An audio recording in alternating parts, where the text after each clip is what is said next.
Nah, bonus demografi ini harus kita manfaatkan. Ayo rame-rame belajar. Pemikiran-pemikiran anak muda itu sangat kita perlukan. Kenapa? Karena itu yang out of the box. Daripada orang-orang yang ya kita bilang old school lah, zaman kolonial. Selamat siang, Pak. Selamat siang. Silakan memperkenalkan. Oke, nama saya Antoni Stephen Hambali. Saya orang asli Purworejo, jadi ibu saya Purworejo, ayah saya Kutoarjo. Saya tinggal di Kutoarjo. Profesi saya wirausaha ya, saya bergerak di bidang angkutan, transportasi bis, dengan nama PO Sumber Alam.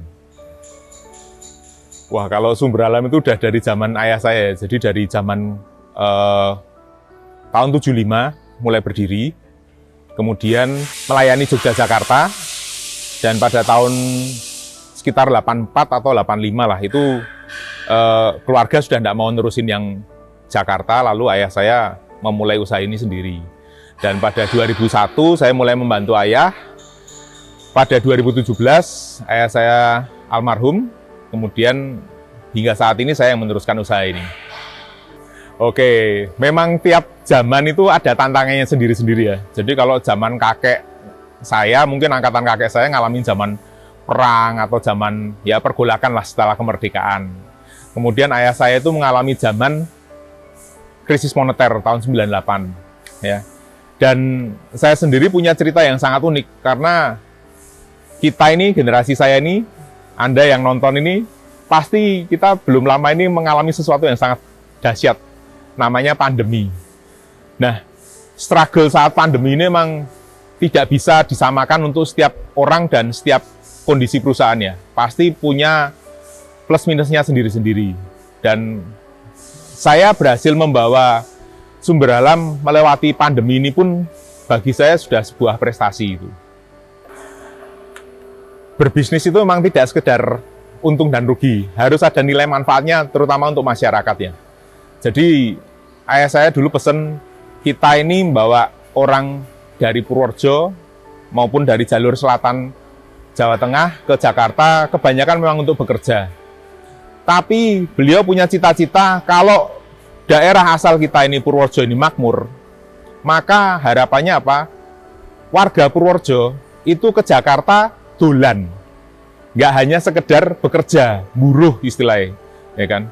Nah dengan itu maka Sumber Alam bisa mengantarkan masyarakat baik yang mau bekerja maupun yang pengen dolan ke Jakarta atau mungkin studi atau mencari pengalaman lain itu bisa wirawiri naik Sumber Alam. Saat ini kalau total yang bekerja di Sumber Alam itu ya angkanya di angka ratusan lah ya. Waktu sebelum pandemi memang lebih banyak dan waktu pandemi kemarin kami terpaksa memang mengurangi ukuran perusahaan. Tapi itu untuk demi keberlangsungan hidup perusahaan. Karyawan yang di sini tentu yang di kantor rata-rata orang Purworejo semua supaya ongkosnya nggak terlalu tinggi. Tapi untuk pengemudi dan kru itu bisa di Purworejo dan daerah sekitar ya. Jadi ada orang Kebumen hingga orang daerah Banyumas itu ada. Tentunya kami ingin bermanfaat untuk masyarakat Purworejo ya. Jadi menggunakan tenaga ya terutama untuk orang lokal Purworejo. Tapi tentunya ada hal-hal lain yang tidak bisa dipenuhi.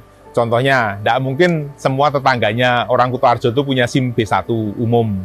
Maka untuk memenuhi kebutuhan driver, kami juga menggunakan dari luar daerah.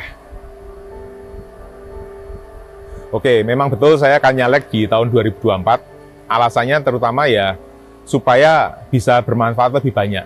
Karena setahu saya, bukan cuma setahu saya lah, coba Anda ingat-ingat, anggota DPRD Purworejo itu siapa yang Anda kenal? Lalu manfaatnya sampai saat ini apakah bisa langsung dirasakan?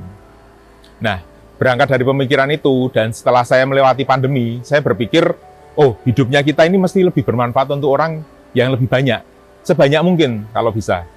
Jadi nggak cuma untuk mikiri diri sendiri, keluarga, lalu perusahaan. Kalau ini udah cukup, ya gimana kita bisa berkarya untuk orang banyak. Nah itu yang pengen saya coba, apa ya, istilahnya urun rembuk lah untuk Purworejo. Nggak ada. Sebenarnya kami ini murni keluarga pengusaha. Jadi ini hal yang benar-benar baru buat saya. Dan saya sendiri suka belajar hal baru ya. Jadi zaman dulu mulai dari ada biodiesel, saya juga membuat biodiesel, belajar. Kemudian saya juga belajar hipnoterapi, membuat buku juga. Dan ini saat ini ada kesempatan untuk menggunakan hak politik, maka saya mau belajar untuk menggunakan itu dengan baik. Oke, kalau sumber alam saja, maka memang terbatas ya. Artinya gini, misalkan warga Purworejo ada kesulitan, contoh gampang lah, kesulitan uang sekolah. Kalau datang ke saya, paling bisa bantunya berapa sih? 1-2 orang. Kalau 100 orang datang kesulitan mengenai sekolah atau kesehatan, maka walaupun ada dana CSR atau apapun itu, tidak akan bisa berbuat banyak. Tapi jika kita masuk ke dalam sistem dan kita bisa membuat satu kebijakan untuk masyarakat, saya yakin dampaknya lebih banyak. Gitu. Oke, nah ini banyak sekali teman-teman pemuda yang mungkin apatis ya terhadap politik. Saya pun dulu seperti itu. Sampai akhirnya saya mengetahui pada saat pandemi bahwa banyak kebijakan publik itu dibuat di ruang-ruang rapat. Sehingga kalau para pemuda itu tidak ikut masuk dan aktif berpolitik, maka ya nasibnya Anda akan ditentukan oleh orang-orang yang punya kepentingan tertentu. Dan kadang-kadang itu kepentingan pribadi atau kepentingan golongan. Nah, bonus demografi ini harus kita manfaatkan. Ayo rame-rame belajar. Artinya Anda menggunakan hak politiknya, baik untuk memilih ataupun untuk dipilih. Pemikiran-pemikiran anak muda itu sangat kita perlukan. Kenapa? Karena itu yang out of the box. Anda yang punya visi lebih panjang daripada orang-orang yang ya kita bilang old school lah, zaman kolonial. Kenapa? Karena Anda sekarang sangat familiar dengan internet, global, cepat, berita itu sangat cepat tersalurnya, sehingga pemikirannya harusnya ide-idenya lebih banyak dan lebih baik. Oke, saya pengen teman-teman yang muda ini aktif, yang muda ini saatnya bersuara, sehingga saya pun aktif di medsos. Banyak orang yang inbox saya, baik dalam soal perusahaan atau isu-isu terkini ya.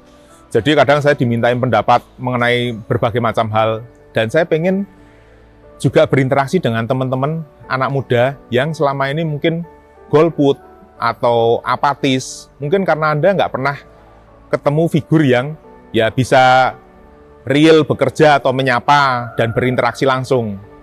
Dan kini saya menyediakan diri untuk itu. Kalau penampilan sehari-hari saya yakin pasti nggak banyak berubah. Karena dari zaman dulu, ayah saya pun penampilannya seperti ini di garasi. Pakai kaos putih, celana pendek. Karena kami ini orang-orang lapangan lebih mementingkan kenyamanan untuk bekerja daripada pakainya rapi, necis, tapi nggak bisa kerja. Gitu. Dan saya rasa saya pun nggak akan berubah. Tentunya akan menyesuaikan ya. Nggak mungkin saya misalkan ngantor di legislatif menggunakan seperti ini. Tentunya akan menyesuaikan aturan yang ada lah. Tapi secara umum saya bekerja ya pakai baju ini, bikin YouTube ya pakai baju ini, dan harapannya jika memang menjadi wakil rakyat sehari-hari pun saya akan tetap memakai pakaian yang nyaman lah. Masih konten, Pak? Kalau jadi semoga lebih banyak, sehingga lebih banyak masalah masyarakat yang terekspos, kemudian solusinya juga terekspos, sehingga jadi bahan pembelajaran bersama untuk kita. Oke teman-teman, demikian perkenalan saya kali ini. Semoga ini juga menginspirasi ya, dari saya yang benar-benar full berbisnis, mau belajar untuk berpolitik, sehingga kita bisa membangun sistem pemerintahan yang baik. Ini saatnya teman-teman yang muda untuk ikut berkontribusi ya, dalam memajukan daerah. Nggak cuma asal coblos atau alah nggak mau nyoblos, tapi Anda ikut cawe-cawe. Pilih caleg yang Anda kenal, orang yang Anda kenal, yang tahu rekam jejaknya bagus, dan bisa menyuarakan dan memberi solusi terutama. Oke? Dukung saya dengan Anda bisa posting, nge-tag, atau tanya sesuatu ke saya dengan memberi tagar yang muda bersuara.